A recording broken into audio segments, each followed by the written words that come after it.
We are on part 3 of a 5-part series of how to get the activities section of your Common Application done.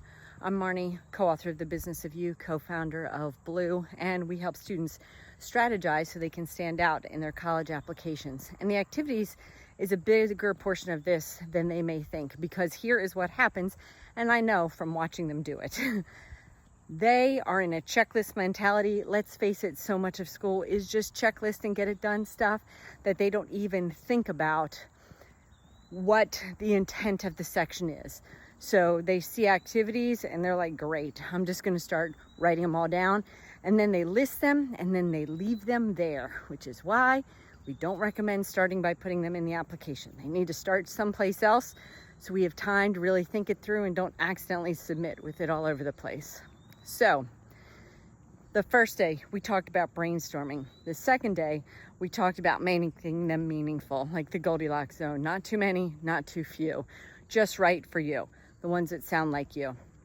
Now, the reality of it is admissions officers are probably only going to dig into the first couple. So 2 or 3.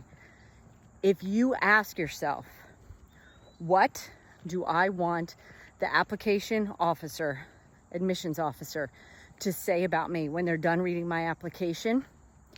Those first 3 activities mean a lot. They'll have your transcript in front of them. They'll have your activity list and they'll have their essay.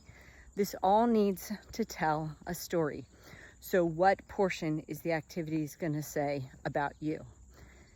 When you decide what that is, so for example, I worked with a student today, wants to be computer science, big community involvement, wants to be very involved on a college campus, has played lots of sports, doesn't intend to do that at school, and also has had some very impactful activities because he's been a standout in terms of serving his school and community. So even though he's played varsity sports for years, none of them made the first 3 because that's not who he's becoming and it's not where he's made an impact. So he rated top. He wants to get into the computer science school. So his top 2 were his computer science activities that had a lot of meat on the bones. And then his next one was his top tier community, tons of hours, tons of impact. So that's how we want to decide how we want to rank things, is if I'm only looking at the top 3, what are you then able to say about me when you're looking at that? Tomorrow, we're going to talk about what we need to write in the 150 character limit and what we don't need to write. See you there.